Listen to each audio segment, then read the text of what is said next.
How to reset ChatGPT-4 password. Hello everyone, welcome to our channel. I am Lisa from Create Login and Delete. Now let's jump straight into the process.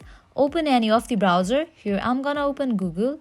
Now search for ChatGPT-4. Now open this link, ChatGPT-4. After you land to this page, tap on this option of Try on ChatGPT Plus. Now tap on Login. Over here you will need to type in your email address. After you type in your email address, tap on Continue. Now here you have to select this option of Forget Password. Tap on Continue. Now you will be receiving mail from ChatGPT, so close this page and open your Gmail. Here we go. At the top you will find OpenAI's mail. You have to open that mail. Now you have to select this option of Reset Password. Tap on it.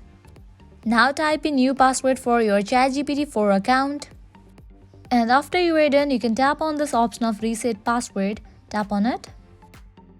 And your password has been changed successfully. This is how you can reset ChatGPT-4's password. I hope now you guys are clear about it. This was very simple and quick process. At the end, if you find this video helpful, make sure to like, share and subscribe. Thank you.